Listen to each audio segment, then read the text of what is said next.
Risi, Lena bu makoy ni hihek video namliba yumadoda purakli. Kanasu leiramde. Lena gi khudang ro chinglaga yam chena paisinuna namdana ka manung da pusilakli. Lena na kaino nang torise. Ai sa sana pola. Nang na sana ning mo ong da sana ba. Nang na puning mo mapamda puba. Mapam asida ai mo pura iba kayino. Risi khumde. Lena mapitarakli kapakli pena na kapli.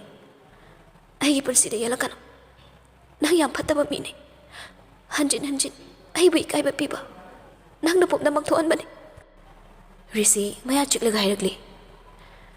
Nang na nang ginushibado ka khale.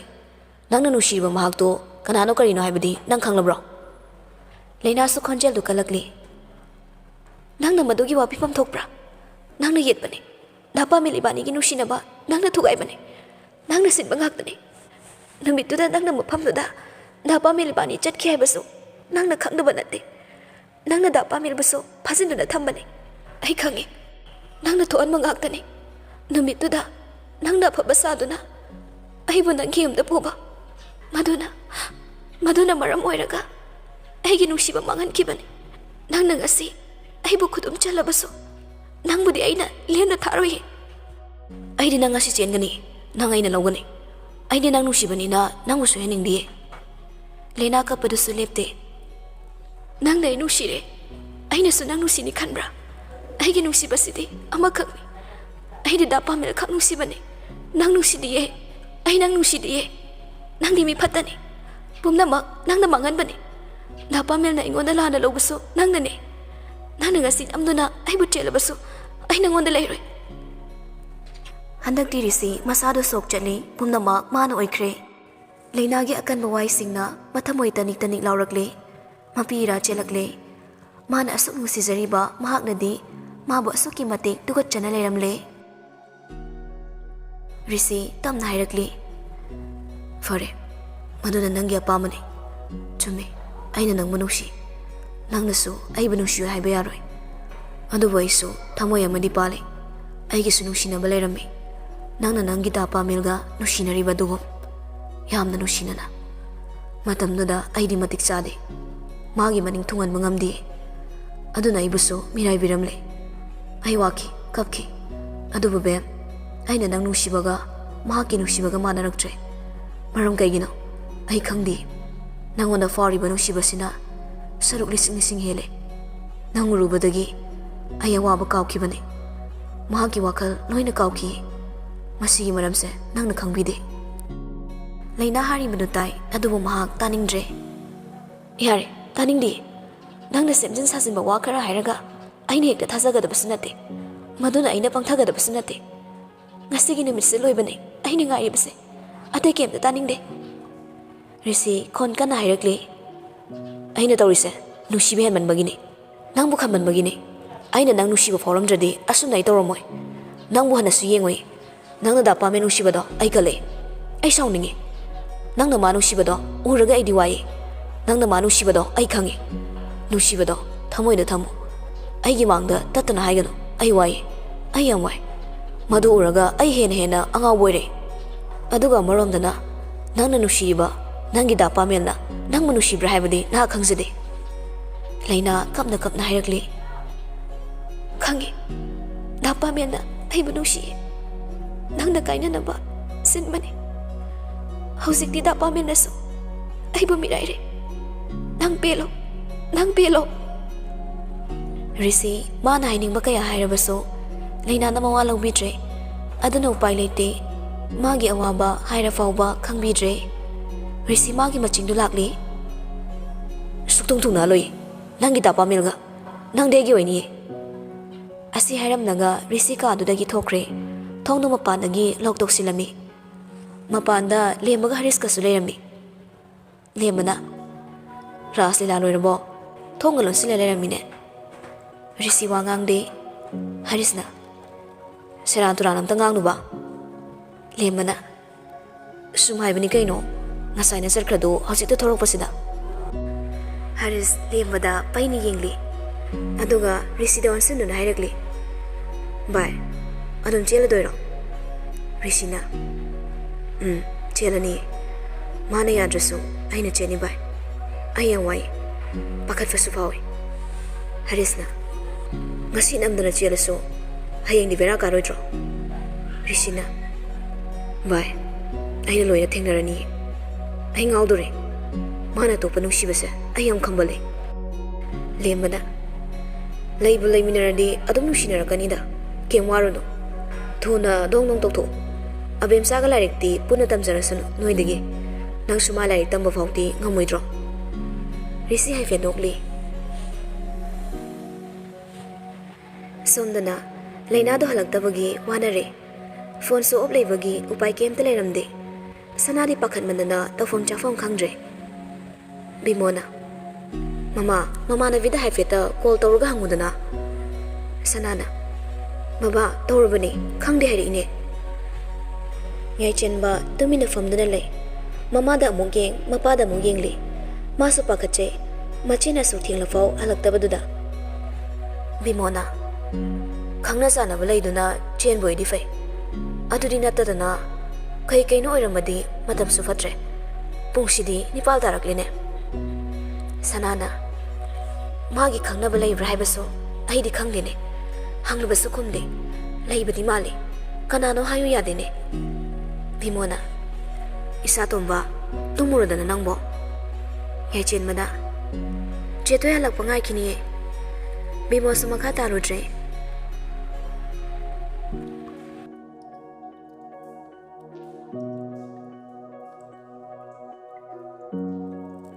Rihanna mayai kaduda isau kana tawri ai phone ga loina op tawrini phone tawraga kai khumai no ba ahidi ba akhoi ta thonse sana jawbana nati kamai tawri no ba Rihanna na khangde makut pairaga hekta so singi maya mangduda amaduna kharaga picture mayang sukange adum yana khre Ramesna namana vidu nana mondoroba Rihanna na tamucho noina chine nause chapme mane ai kai se khangra laina na khoi da lakpai di ai harawe ado akhoi ta ton sina nusinaraga lakpai di phai imana bi oreso adudi natre laina na prithvi sida khoi dagi kiba khoi dagi hena do mi se akhoi ta ton hebani hayeng ai dine mangon na mai upanga maroi ai su laina na la la lorom doiba thabana kedo bagi lawdoriba hayak saujabagi wani train bu cheladi hekta ima oidaba yade haidana haina rodoini nganthoi abemcha makhadu da phamaga lari dubo kaigino sida phamu laune Ramesh nok laga hairakli nupi na magi ta to na chelaga mana matha sabi lerene aidi harawri bani Rihanna na khatle chapmane khatpa akoi ta ton ga sana jawbana hei taningde angang macha dong na ne mama aidi tumurage imok do milani nungaire sana jawba hogutre makhoi di kerim tawabi de imong asina leina bu yamda pamjarure adubu kari thoklaga ba leina na di yadri Rihanna na tamjo ngorbo kaino mathana momon ga tawi harawri bani ne noi ta to na namada thaine na rikanda ai nupi koi bani gaina higai wa kamdo ningsing lei bani ne ai su revenge to ge tawni adugi harawri bani Rihanna na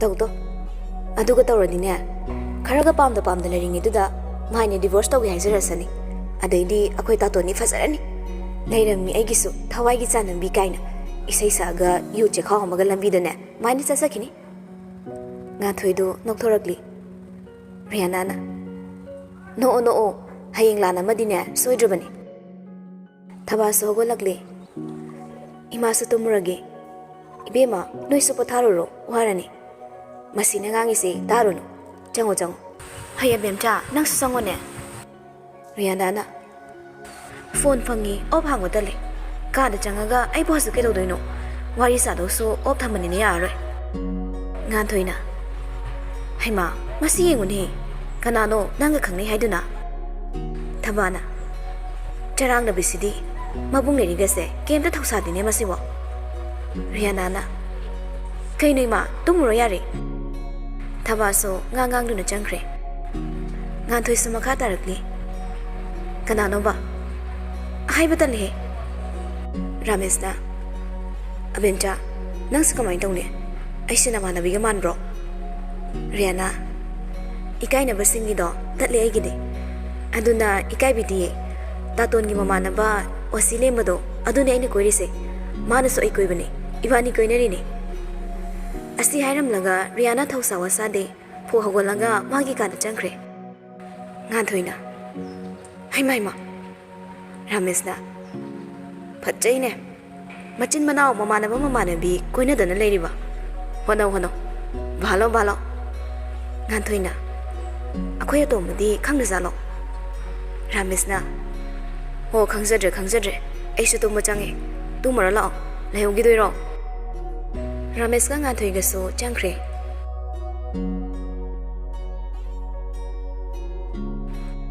Risina ngamduna leina chen bahai do gedore thengle pungsu tara ma thoi tarakle leina tom dabi phamong duda phamlaga le tanja duda ka gi thongsu hangdorakle leina do adum machi leng de bilere mahanga sidi yamna pen da bahai do oire Risina hairakle jaksa drise kegino be leina khumakte khumoroi dro hadak su khumakte Risi Leina gi manakta satphamji lakli aduga mamai do khangna nakshili Leina gi mamai mayada Leina do khangan handokre aduga kaplaga hairakli ai bo kya kuina handoino ai ware ai bo halo nangi pamba phangna ba ai bo asumna nangna mafam sida purak panatra ai di pangal sole sarang manung sidagi aina na thopasu ngamaroi nangna ngabani ai upai leitre adubo aigiso angamba madile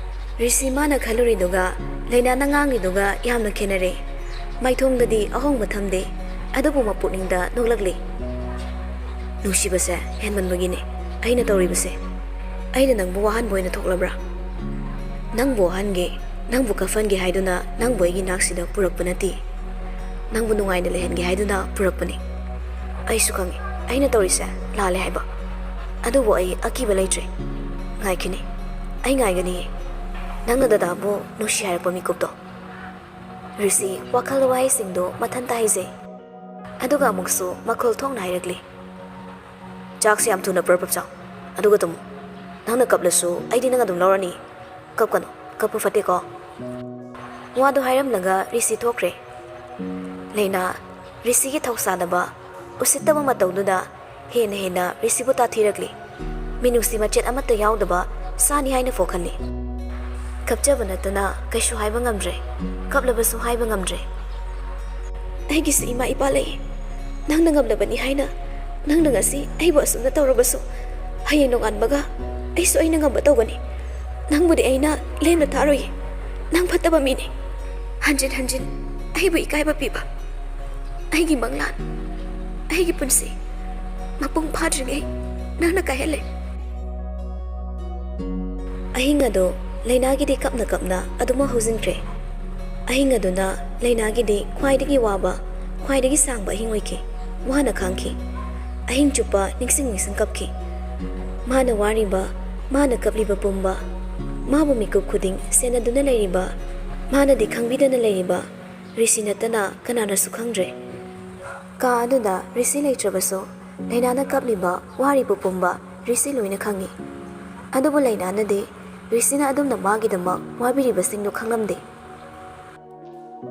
no ngala duna Leina Risi gi mayum da purakle Risi de adum hospital da chataba yadaba gi chatkre Leina hosi phawba Risi doctor ni haiba khangdre ngoksin namba video namba da ngawba mi ama oina uri masigi suma thakta Risi Leina gi mafam dadi fataba mini Leina do Risi gi kada pusin biduna lehalli Thabadi harauzabi haidu oire mamau lakle haiduna nga thoina so Leina bu hek pokminaba manau nupi amagom khana nushikre mayam se Leina de ihei heina de masadu isauda sauningli tawriba mayam duna mangonda di hena penda ba haidu oire Risi gi phamong doda phamduna le Rihanna de Leina lakpadagi lotlurani hairambadagi thiba dum khangdre Rihanna na tawrido Leina bu nushidabagi natte Leina bu kisabagini aduk luna tinaranga mabungna tawribaduda Leina na mangonda sauramgadra haibage kibasina Leina gi manakta ꯆꯪꯅꯤꯡꯅ ꯆꯪꯕ ꯉꯝꯗ꯭ꯔꯦ ꯊꯃꯥꯅ ꯁꯤꯁꯦ ꯏꯃꯥꯅ ꯉꯔꯥꯡꯗꯒꯤꯅꯦ ꯏꯃꯧꯗ ꯁꯦꯠꯍꯟꯗꯣꯏꯅꯤ ꯍꯥꯏꯗꯨꯅ ꯈꯟꯗꯨꯅ ꯊꯝꯂꯕꯅꯤ ꯐꯅꯦꯛ rate ꯃꯆꯨꯗ ꯑꯃꯒ ꯐꯤ ꯃꯆꯥ ꯑꯃ ꯐꯅꯦꯛꯇꯨꯒ ꯆꯥꯟꯅꯕ ꯑꯃ ꯄꯤꯔꯛꯂꯤ ꯂꯩꯅꯥ ꯁꯥꯎꯕ ꯌꯥꯗ꯭ꯔꯗꯨꯅ ꯀꯔꯤꯁꯨ ꯍꯥꯏꯕ ꯉꯝꯗꯅ ꯑꯗꯨꯝ ꯄꯤꯔꯛꯂꯤꯕꯗꯨ ꯁꯦꯠꯂꯤ ꯃꯌꯨꯝꯗ ꯆꯠꯅꯤꯡꯕꯅ ꯂꯣꯏꯔꯦ ꯃꯌꯨꯝꯗ ꯌꯧꯈꯤꯁꯅꯨ ꯍꯥꯏꯕꯁꯤꯅꯤ ꯃꯍꯥꯛꯅ ꯍꯧꯖꯤꯛ ꯈꯜꯂꯤꯕꯁꯦ ꯊꯕꯥꯒ ꯉꯥꯟꯊꯣꯏꯒꯅ ꯀꯣꯏꯆꯦꯟ ꯆꯦꯜꯂꯤ ꯔꯥꯃꯦꯁꯁꯨ ꯍꯔꯥꯎꯖꯩ ꯊꯕꯛꯀ ꯆꯠꯇꯦ ꯃꯥꯗꯤ ꯌꯨꯝꯗ ꯂꯩꯗꯨꯅ ꯑꯋꯥꯠ ꯑꯄꯥ ꯍꯪꯕꯤꯗꯨꯅ ꯂꯩ ꯂꯩꯅꯥ ꯉꯥꯟꯊꯣꯏꯗ ꯇꯞꯅ ꯍꯥꯏꯔꯛꯂꯤ ꯏꯅꯝꯃ ꯉꯥꯟꯊꯣꯏ ꯅꯣꯛꯂꯒ ꯍꯥꯏꯔꯛꯂꯤ ꯏꯆꯦ ꯀꯧꯔꯗꯧꯅꯦ ꯏꯅꯝꯃꯗꯣ ꯀꯧꯔꯅꯨ ꯍꯥꯏꯌꯨ ꯀꯔꯤ ꯍꯥꯏꯅꯤꯡꯒꯦ ꯅꯪꯕꯣ ꯍꯥꯏꯔꯛꯂꯤꯕꯗꯨ ꯇꯥꯕꯗ ꯃꯁꯥꯗꯣ ꯍꯩꯅꯗ꯭ꯔꯤꯉꯩ ꯑꯃꯨꯛꯀ ꯍꯦꯟꯅ ꯍꯩꯅꯔꯛꯇ꯭ꯔꯦ ꯐꯝꯗꯨꯅ ꯂꯩꯕꯒ ꯉꯝꯗ꯭ꯔꯦ ꯄꯣꯛ ꯍꯧꯒꯠꯇꯨꯅ ꯆꯦꯟꯅꯤꯡꯕ ꯍꯥꯏꯗꯨ ꯌꯧꯔꯦ ꯔꯤꯌꯥꯅꯥꯗꯤ ꯎꯗꯦꯅ ꯉꯥꯟꯊꯣꯏ ꯅꯣꯛꯐꯦꯠ ꯇꯧꯔꯒ ꯈꯨꯝꯃꯛꯂꯤ ꯑꯩꯈꯣꯏ ꯑꯕꯦꯝꯆꯥꯗꯣ ꯅꯪ ꯎꯕꯗ ꯏꯀꯥꯏꯖꯩ ꯍꯥꯏꯗꯨꯅ ꯂꯣꯠꯂꯤꯕꯅꯤ ꯃꯥꯗꯤ ꯀꯩꯒꯤ ꯉꯥꯟꯊꯣꯏꯅ ꯂꯩꯅꯥꯒꯤ ꯃꯅꯥꯛꯇ ꯐꯝꯂꯗꯨꯅ ꯍꯥꯏꯔꯛꯂꯤ ꯈꯪꯗꯦ ꯏꯕꯦꯝꯃ ꯅꯪꯅ ꯁꯥꯎꯔꯝꯃꯅꯤ ꯑꯩꯈꯣꯏ ꯇꯥꯇꯣꯅ ꯇꯧꯔꯤꯁꯦ ꯏꯀꯥꯏ ꯍꯥꯏꯗꯨꯅ ꯏꯁꯧꯗ ꯂꯥꯡꯉ ꯂꯩ ꯑꯗꯣ ꯅꯪ ꯑꯇꯣꯝꯕꯅ ꯅꯝꯗꯅ ꯆꯦꯟꯕꯅꯦ ꯍꯥꯏꯕꯁꯨ ꯑꯩꯈꯣꯏ ꯈꯪꯉꯤ ꯑꯗꯨꯕꯨ ꯅꯪ ꯌꯨꯝꯁꯤꯗꯗꯤ ꯂꯥꯛꯎꯀꯣ ꯅꯪꯅ ꯂꯥꯛꯇ꯭ꯔꯗꯤ ꯁꯣꯏꯗꯅ ꯑꯉꯥꯎꯕ ꯑꯣꯏꯔꯅꯤ ꯂꯩꯅꯥꯗꯣ ꯀꯔꯤ ꯈꯨꯝꯗꯣꯏꯅꯣ ꯈꯪꯗ꯭ꯔꯦ ꯆꯤꯝꯕꯥꯜ ꯊꯣꯛꯅ ꯈꯨꯝꯕ ꯉꯝꯗ꯭ꯔꯕꯁꯨ ꯃꯄꯨꯛꯅꯤꯡꯗꯗꯤ ꯔꯤꯁꯤꯕꯨ ꯅꯨꯡꯁꯤꯗꯦ ꯃꯥꯒꯤ ꯅꯤꯡꯕ ꯊꯨꯡꯍꯜꯂꯣꯏ ꯃꯥꯒ ꯂꯨꯍꯣꯡꯂꯣꯏ ꯍꯥꯏꯕꯁꯤꯗ ꯂꯦꯞꯂꯤ ꯃꯥꯒꯤ ꯃꯄꯨꯛꯅꯤꯡꯒꯤ ꯋꯥꯗꯨꯗꯤ ꯀꯅꯥꯁꯨ ꯈꯪꯗꯦ ꯑꯁꯨꯝꯅ ꯂꯩꯅꯥ ꯊꯤꯟꯕꯒꯤ ꯃꯄꯣꯠ ꯃꯆꯩ ꯂꯩꯕ ꯉꯥꯟꯊꯣꯏꯅ ꯆꯦꯟꯗꯨꯅ ꯂꯣꯏꯅ ꯇꯧꯔꯤ ꯀꯔꯤꯒꯨꯝꯕ ꯑꯃꯠꯇꯁꯨ ꯋꯥꯠꯍꯟꯗꯦ ꯐꯖꯅ ꯁꯤꯜꯂꯤ ꯃꯆꯨ ꯇꯥꯏ ꯔꯤꯌꯥꯅꯥꯗꯣ ꯂꯩꯅꯥꯅ ꯍꯪꯃꯟꯕꯗꯒꯤ ꯆꯪꯉꯛꯂꯤ ꯑꯗꯨꯒ ꯂꯩꯅꯥꯒꯤ ꯃꯅꯥꯛꯇ ꯂꯩꯃꯤꯟꯅꯩ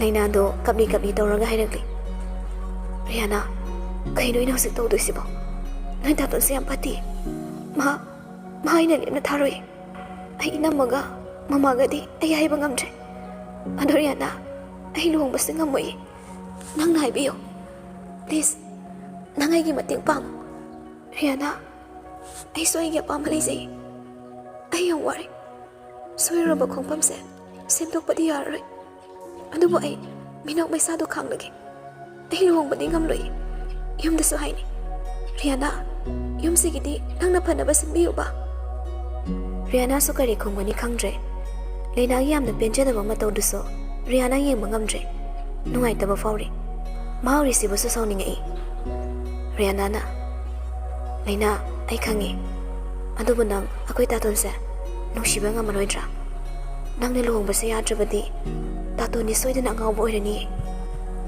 ꯑꯩ ꯀꯩꯝꯇ ꯈꯪꯗꯦ ꯀꯩꯝꯇ ꯇꯥꯅꯤꯡꯗꯦ ꯃꯥ ꯉꯥꯎꯕ ꯉꯥꯎꯗꯕ ꯑꯩꯒꯤ ꯀꯩꯝꯇ ꯃꯔꯤ ꯂꯩꯅꯗꯦ ꯅꯪꯅ ꯍꯥꯏꯕ ꯉꯝꯗ꯭ꯔꯕꯁꯨ ꯑꯩꯅ ꯍꯥꯏꯅꯤꯌꯦ ꯑꯩ ꯂꯨꯍꯣꯡꯕ ꯉꯝꯃꯣꯏ ꯑꯩꯅ ꯌꯨꯝꯁꯤꯗ ꯆꯠꯈꯤꯕꯗꯒꯤ ꯑꯩꯒꯤ ꯁꯛꯁꯦ ꯑꯃꯨꯛ ꯍꯟꯅ ꯎꯕ ꯐꯪꯍꯜꯂꯣꯏ ꯔꯤꯁꯤ ꯊꯣꯡ ꯃꯔꯨꯝꯗꯒꯤ ꯍꯥꯏꯔꯤꯕ ꯃꯌꯥꯝꯗꯣ ꯂꯣꯏꯅ ꯇꯥꯏ ꯇꯥꯕꯗ ꯃꯄꯤꯔꯥꯁꯨ ꯆꯦꯜꯂꯛꯂꯤ ꯑꯗꯨꯕꯨ ꯅꯨꯄꯥꯅꯤ ꯀꯞꯄ ꯌꯥꯗꯦ ꯃꯇꯥꯒꯨꯝ ꯅꯤꯛ ꯂꯥꯎꯅ ꯂꯩꯔꯤꯕ ꯄꯤꯔꯥꯡꯁꯤꯡ ꯑꯗꯨꯕꯨ ꯃꯥꯡꯍꯟꯅꯕ ꯃꯃꯤꯠꯇꯨ ꯀꯣꯏꯂꯩ ꯈꯞ ꯇꯧꯗꯨꯅ ꯃꯥꯡꯍꯟꯈ꯭ꯔꯦ ꯅꯨꯃꯤꯠ ꯇꯥꯔꯛꯄꯗ ꯂꯩꯅꯥ ꯃꯌꯨꯝꯗ ꯊꯤꯜꯂꯝꯗꯥꯏ ꯔꯤꯁꯤꯒ ꯎꯅꯔꯝꯂꯤ ꯆꯪꯗ ꯌꯥꯗꯕꯒꯤ ꯔꯤꯁꯤꯒꯤ ꯃꯅꯥꯛꯇ ꯂꯥꯛꯂꯤ ꯔꯤꯁꯤ ꯆꯝꯅ ꯇꯤ ꯁꯥꯔꯠ ꯀꯂꯔ ꯄꯥꯟꯕ ꯃꯦꯔꯨꯟ ꯑꯃ ꯂꯤꯠꯂꯒ ꯋꯥꯏꯠ ꯐꯣꯔꯃꯦꯜ ꯄꯦꯟ ꯑꯃ ꯁꯦꯠꯂꯒ ꯂꯩꯔꯝꯂꯤ ꯂꯩꯅꯥ ꯆꯪꯉꯛꯄꯗ ꯎꯕꯗ ꯔꯤꯁꯤ ꯂꯩꯅꯥꯒꯤ ꯃꯅꯥꯛꯇ ꯈꯖꯤꯛ ꯆꯪꯁꯤꯜꯂꯛꯂꯤ ꯂꯩꯅꯥ ꯋꯥꯗꯤ ꯉꯥꯡꯗꯦ ꯁꯥꯎꯔꯤꯕꯅꯤ ꯃꯥ ꯌꯥꯝ ꯁꯥꯎꯔꯤꯕꯅꯤ ꯑꯗꯨꯅ ꯁꯥꯎꯕ ꯁꯛꯐꯝꯗ ꯂꯩ ꯔꯤꯁꯤ ꯂꯩꯅꯥ ꯀꯨꯏꯅ ꯂꯩꯅꯤꯡꯗ꯭ꯔꯦ ꯍꯥꯏꯕꯁꯨ ꯈꯪꯂꯤ ꯃꯗꯨ ꯈꯪꯕꯅ ꯃꯥꯒꯤ ꯄꯣꯀꯦꯠꯇꯒꯤ 2,000 ꯆꯞꯄꯤ ꯈꯔ ꯂꯧꯊꯣꯛꯂꯒ ꯂꯩꯅꯥꯗ ꯄꯤꯔꯛꯂꯤ ꯂꯩꯅꯥ ꯍꯥꯏꯐꯦꯠ ꯌꯦꯡꯂꯒ ꯍꯣꯏ ꯃꯥꯏ ꯍꯥꯏꯗꯦ ꯁꯠ ꯂꯧꯁꯤꯜꯂꯤ ꯑꯗꯨꯒ 2,000 ꯆꯠꯄꯤꯗꯨ ꯑꯃꯃꯨꯛ ꯄꯤꯔꯛꯂꯤ ꯋꯥꯂꯥ ꯉꯥꯡꯗꯅ ꯁꯟ ꯅꯣꯟꯊꯔꯒ ꯈꯨꯔꯨꯝꯂꯛꯂꯤ ꯔꯤꯁꯤ ꯇꯤꯡꯉꯛ ꯌꯦꯡꯗꯨꯅ ꯂꯩ ꯅꯣꯟꯊꯔꯝꯕꯗꯨ ꯅꯣꯟꯈꯠꯂꯒ ꯍꯥꯏꯔꯛꯂꯤ ꯅꯪꯅ ꯏꯆꯦꯜꯂꯕꯁꯨ ꯑꯩꯅ ꯅꯪꯉꯣꯟꯗ ꯂꯩꯔꯣ ꯍꯥꯏꯕꯁꯤꯗꯤ ꯅꯪ ꯈꯪꯉꯣ ꯑꯩꯅ ꯌꯨꯝꯗ ꯆꯠꯈ꯭ꯔꯕ ꯃꯇꯨꯡ ꯑꯩꯅ ꯍꯥꯏꯅꯤ ꯑꯩ ꯏꯁꯥꯗ ꯌꯥꯗꯦꯅ ꯅꯪꯅ ꯑꯩꯕꯨ ꯀꯩꯁꯨ ꯂꯩꯇꯅ ꯈꯟꯕꯒꯨꯝ ꯑꯩꯅꯁꯨ ꯅꯪꯁꯦ ꯀꯩꯁꯨ ꯂꯩꯇꯅ ꯈꯜꯂꯤ ꯅꯪꯅ ꯆꯦꯜꯂꯦ ꯍꯥꯏꯗꯨꯅ ꯅꯪꯒꯤ ꯅꯨꯡꯁꯤꯕꯁꯨ ꯐꯪꯒꯗꯕ ꯅꯠꯇꯦ ꯂꯩꯅꯥꯁꯤ ꯍꯥꯏꯔꯝꯂꯒ ꯀꯥꯗꯨꯗꯒꯤ ꯊꯣꯛꯈ꯭ꯔꯦ ꯔꯤꯁꯤ ꯋꯥꯍꯩ ꯑꯃꯠꯇ ꯐꯥꯎ ꯍꯥꯏꯖꯕ ꯉꯝꯍꯧꯗꯦ ꯀꯔꯤꯒꯤꯅꯣ ꯈꯪꯗ꯭ꯔꯦ ꯈꯨꯗꯛ ꯑꯁꯤꯗ ꯃꯁꯥꯗꯨ ꯈꯪꯁꯣꯟ ꯁꯣꯟꯕꯒꯨꯝ ꯇꯧꯔꯛꯂꯤ ꯃꯥꯅ ꯇꯧꯔꯨꯔꯤꯕꯁꯤ ꯍꯦꯟꯃꯟꯂꯕ꯭ꯔꯥ ꯍꯥꯏꯅꯁꯨ ꯃꯁꯥꯅ ꯃꯁꯥꯕꯨ ꯋꯥꯔꯧꯖꯔꯛꯂꯤ